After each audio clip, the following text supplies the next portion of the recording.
Well, they say football is the world's game that brings people together, and this is certainly the case here. Leeds United and Kim Kardashian worked together to bring the Afghanistan junior women's football team to the UK after fleeing the Taliban, and they were in for a special surprise when former Afghan women's national team captain Khalida Popal went to Brentford to surprise some of those that she saved. And I mean, the reaction here, Ian, it's just absolutely priceless, isn't it? It really is priceless, and a dream come true for many of these youngsters. Absolutely. And for more on this, our CBS soccer writer Ben Jacobs joins us now. Ben, lovely to have you with us. You were there when the team played that day. I mean, just walk us through this story because it's such a special one, isn't it? It certainly is. Good afternoon to you both. And Khalida Popal is the former captain of the Afghan women's national team, and she spearheaded the rescue of 32 athletes from Afghanistan after the Taliban took control of the region. And unfortunately, their safety was at threat. So she rallied with a series of high-profile people, including Kim Kardashian and Leeds United and various non-profit charities as well, and got the group first to Pakistan. And then Kardashian paid for a flight from there to England, and they landed in Leeds, and Leeds United funded their accommodation, gave them kit so they could train as well. A lot of these young girls who are all part of the development squad, so they're looking for a pathway into professional football and ultimately to play for the national team one day. But they don't own boots and shirts, let alone within the UK when they first arrived, have a place to live. So Leeds were able to help them settle. And since then, they've moved from the Leeds area to Doncaster, where there's a Leeds-funded training facility, and they're able to train and get coaching 2 times a week there and even play some friendlies. And from that point, the Premier League realised that they'd settled and wanted to help them even further. So started to make wider introductions, because as each of these players settle, perhaps they won't all stay in one place. And then Brentford came in and wanted to meet the girls and take them to a Premier League football match. It was the game against Wolves. Unfortunately, Brentford lost it. And down they came for the first ever time, many of them, to London. And they didn't know that Khalida was going to be there. And when they arrived, as we just saw, the reaction and the greeting was emotional and just fantastic, because it shows you how sport can unite. And the girls were able to not only catch up with Khalida, but meet Brentford women and get a training session and learn a little bit more about what professional players do at that football club. Then they saw the game before finally returning back up to the Leeds and Doncaster areas. Oh, it's fantastic. It's great to see, and it's great to hear the story as well. But I want to know a bit of the backstory as well, because it's the unlikeliest of people coming together, isn't it? I mean, who would have thought Kim Kardashian and Leeds United? So how did they first get involved, Ben? Yeah, I don't think prior to this story we've ever said the words Leeds United and Kim Kardashian in the same sentence. Kim is not necessarily a soccer fan, but Khalida, the former Afghan women's national team captain, had worked with various non-profit organizations. And one of them was based in New York, and it's called the SEDEC Association. And it deals specifically with things like humanitarian issues and injustice, particularly when it pertains to criminal cases. And separate to this incident, Khalida had also been helping members of the Afghan women's national team fight their own injustice. There was a case of sexual abuse within their federation. So she turned to the SEDEC Association to see whether she could gain legal support. And then a little bit later, she told them about the humanitarian crisis and the need to get the players out of Afghanistan. And they were stuck in Pakistan. They'd got across the border, but they didn't have the funds or the means or the logistics to fly anywhere from there. And there were plenty of people within the UK willing to house them, but they had absolutely no means of getting over. And the SEDEC Foundation, which is a Jewish charity, knew Kim Kardashian and reached out to her to see whether she might be prepared to provide the funding to get them to the UK. And instantly Kim Kardashian wanted to help, and she essentially chartered a private jet, paid for everything, and got a group of 32 plus some of their family members over to the UK. And that's how she got involved. And interestingly, Khalida was also introduced to this charity in the first place by the former Afghan women's national team coach Kelly Lindsay, and she's also American too. So there's a really nice link between America and these Afghan players and Khalida that eventually resulted in them traveling via Kim Kardashian's funding to the United Kingdom. Hey Ben, first and foremost from me personally, thank you for the work that you do, but also thank you for doing such tremendous work on stories like this that need to have attention, that need to be shared. The words need to be said and the stories need to be told. So thank you for doing that.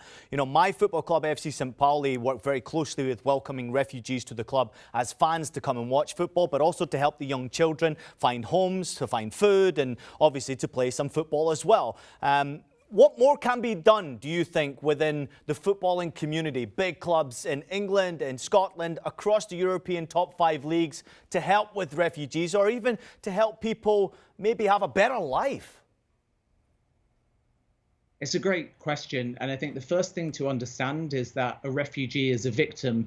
And it's really easy if you're ill-informed or ultimately haven't come across a group of refugees before to perhaps wonder about the background and question various things about how they'll settle into a community. And that essentially is not embracing diversity and realizing that a refugee coming into any community from whatever background is a victim. And the first thing that everyone has to do, sport included, is get to know them and integrate them into the community. And sport can ultimately do that because it provides a unity between different people. Ultimately, you can walk through the door, be a fan of the same club, take in a game together. And then on top of that, it can allow different communities to fundamentally bond. And then once that happens, they're the same on many different levels. And sport is ultimately that great unifier. And then specifically within sport, there's all kinds of programs to help support refugees and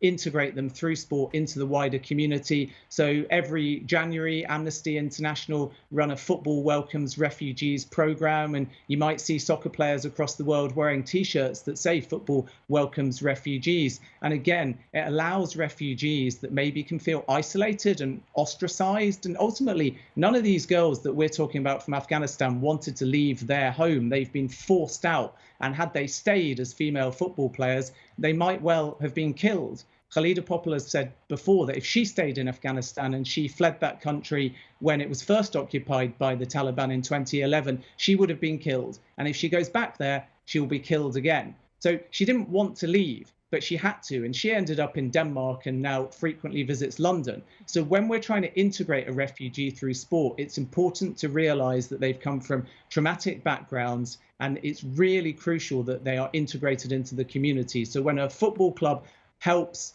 fund that, provide equipment, even simple things like a pair of football boots or free tickets to a game, that's a start. And then it's all about education from there and finally integration. So programs like Football Welcomes Refugees are really important for that because it allows football fans to see the refugees first and foremost, interact with them and realize that they're victims and valued members of the community. That might be the best honestly, answer yeah, to a question we've ever had honestly on this show. And we think that important things happen on the pitch, don't we? But I think stories like this just really put it into perspective and just show how important sports can be off the pitch as well. Ben, it's so good to see you. Fantastic work. And thank you so much for bringing this light to the story and sharing it with us, honestly. Pleasure. Thank you. Oh, brilliant to have Ben with us there. What a fantastic story that was. Well, back to the pitch, shall we go? Because the countdown is on to Qatar 2022 as the qualifiers continue. And here's a look then at the teams that have already qualified. Of course, England in the mix, Ian. Qatar, the host nation, also there. Lucho will be happy to see Spain there. What else stands out to you?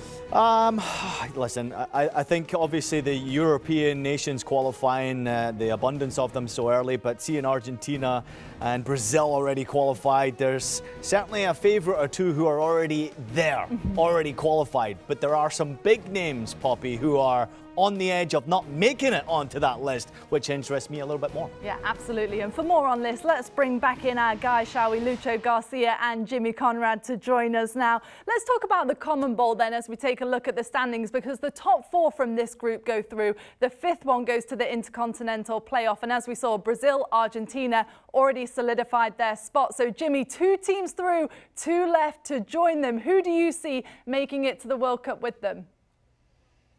Wow, putting me on the spot, Poppy. I appreciate that. No, I love the hot seat, everybody. But yes, it is very tight in Colmy Bowl right now in South America. 10 total teams. The top 4 get automatic qualification to the World Cup. And the 5th team goes into a playoff to take on the 5th best team in the Asian World Cup qualifying scene. We don't know if that might be Australia, it might be Japan. That'll be an exciting matchup.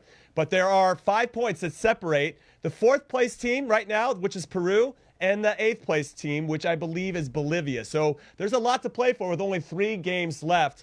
And the game that I'm looking forward to in this next qualifying window is Ecuador, who's in 3rd. And I think just need 1 win out of their last 3 games to go. And that's going to be still a tall order because they have to go to Peru and try to get a result. The Peru win, obviously, that throws everything into chaos, which is, I think, what we want as neutrals if you're not supporting any of these countries. Uruguay finally got a win after losing 4 straight. Luis Suarez got a big win, so now they've pushed into that 5th spot. But there's so much to play for.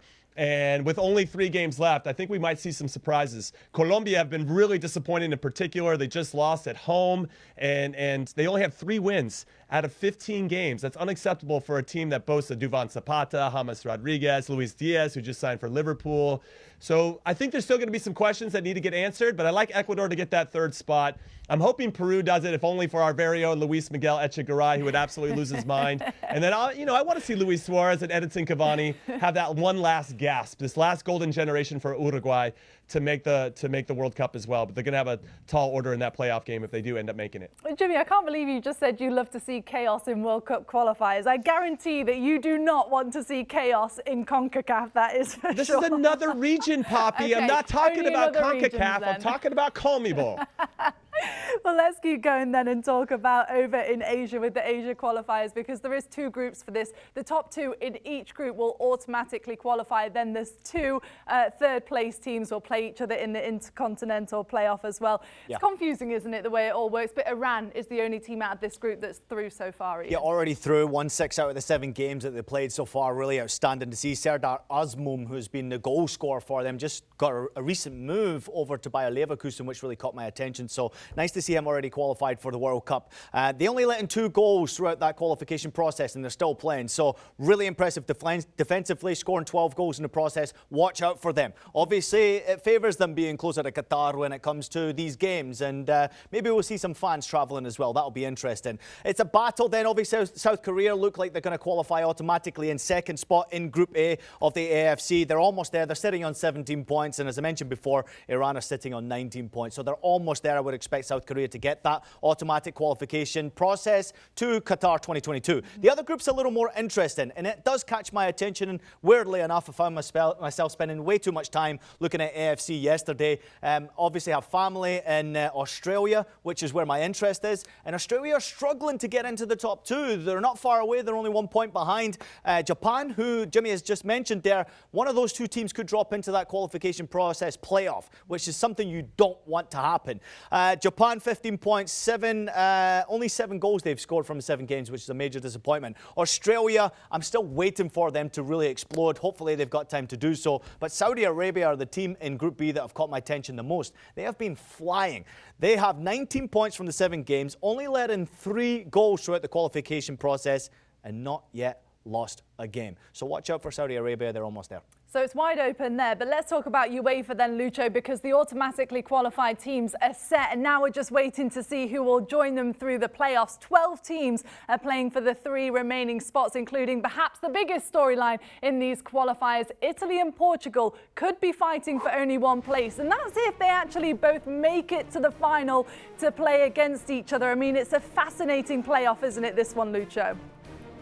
Yeah, it's fantastic. We got already the 10 for Europe, and we are have to wait for these last 3 in the path A.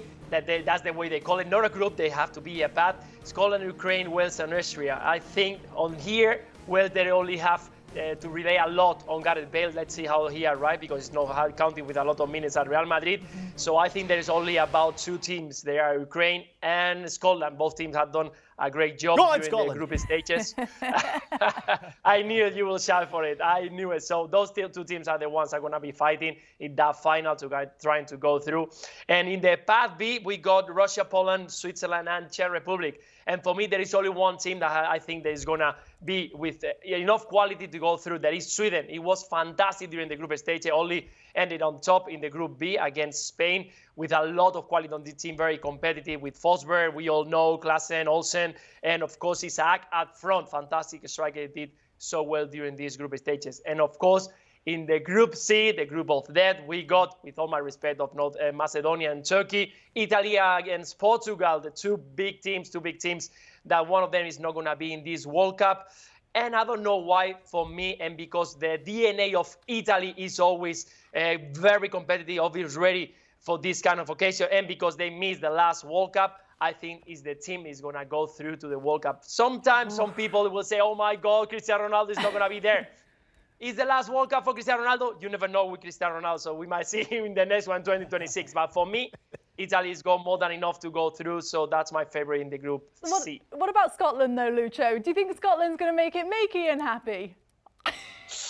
Yeah, I said that Scotland and Ukraine could be the 2 teams who go through. I can have. Yeah, I have to say it could be because Ukraine did also very well in the group stages. So I have to say I could be, Bobby. Sorry about it.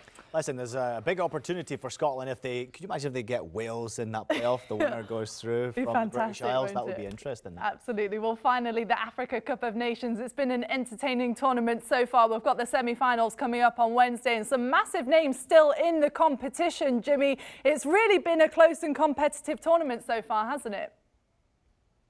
Yeah, it has been fantastic, and it actually has been surprising in some ways because the defending champion of the Africa Cup of Nations, Algeria, got knocked out in the group stages. And then you have Ghana, who usually does pretty well, not only in the Africa Cup of Nations, but also in the World Cup, getting knocked out in the group stages. They just fired their coach, which I think will be an interesting draw for them because they pulled Nigeria in terms of Africa's World Cup qualifying phase. They're in the 3rd round of this World Cup qualifying phase. And now we're here. We got 10 teams left, and there's 5 matchups, and you have to win the 2-legged affair to book your ticket to the World Cup.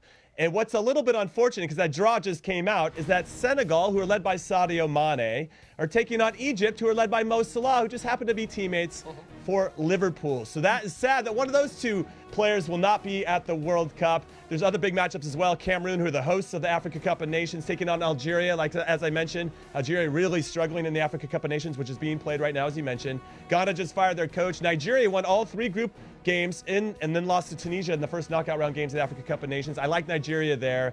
Congo, never been to this position before, and they're going to be struggling a little bit. I like Morocco a lot, led by Achraf Hakimi, who was at PSG. And then Mali, never qualified for the World Cup either, and they don't play their home games in their home country because they don't have a stadium that has been certified by CAF, the governing body of Africa, so they have to play their home games in Morocco. So we'll see if that gives them an advantage or disadvantage. They're taking on Tunisia. So these are some big games. We're going to probably have some crazy stories, some happy tears and some sad tears. But yes, I think Africa has to be one of the hardest places to qualify from because there's so many phases of qualifying. And once you get there, you still have to be good over 2 legs against some very, very good teams. Yeah, absolutely. And still so many teams, as you mentioned, fighting for their place in the World Cup. But let's take a look then at what the bookies think with the odds to win the World Cup. In the top 5, we have got Brazil, France, England, Spain, and Germany. They are the favourites. And Jimmy, the US down there, plus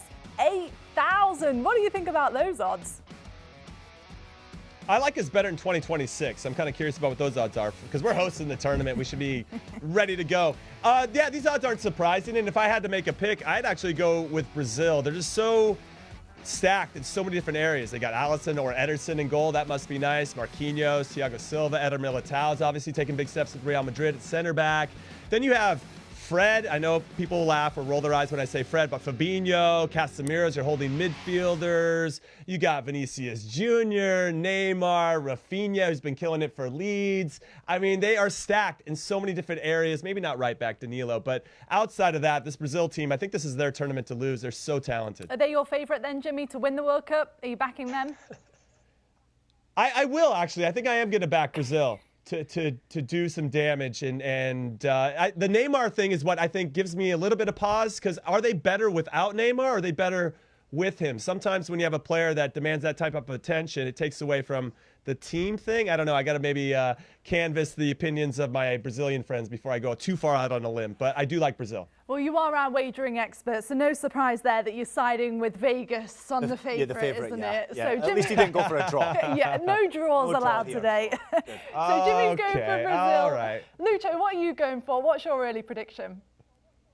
Well, actually, Poppy, if we put Spain on the side, but that will be an easy call. Yeah, I go for Spain to win the World Cup. And I still think that we have a very young team, very talented, but is going to lack of experience. So if we got Gerard Moreno, Morata up front, they can score goals, maybe we can go longer on the competition. I wish.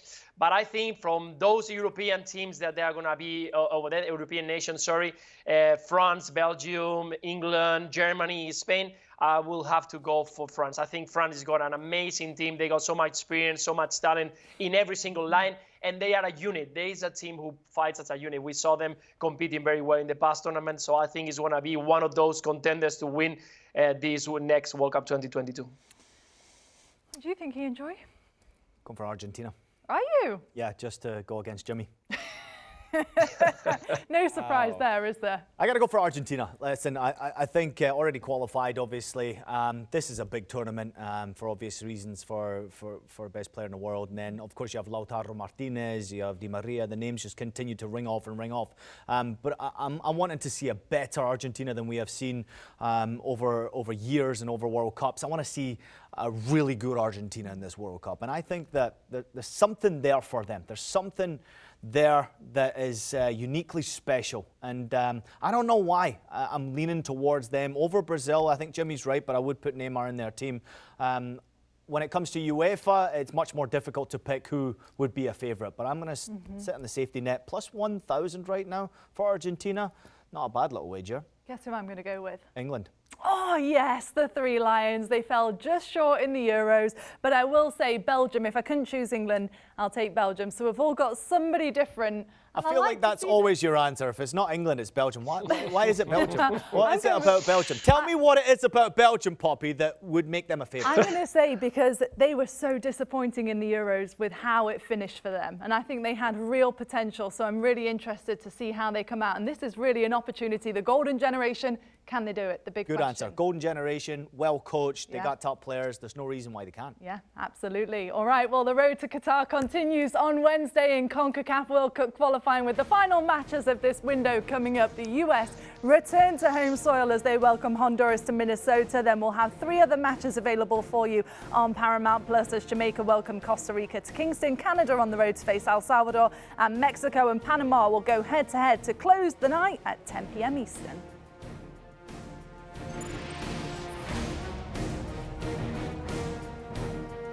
Do you want a sports network that delivers everything that matters about the game? The highlights, the picks, the instant analysis, no yelling, no fake debates, no politics. Hit the subscribe button and never miss a moment.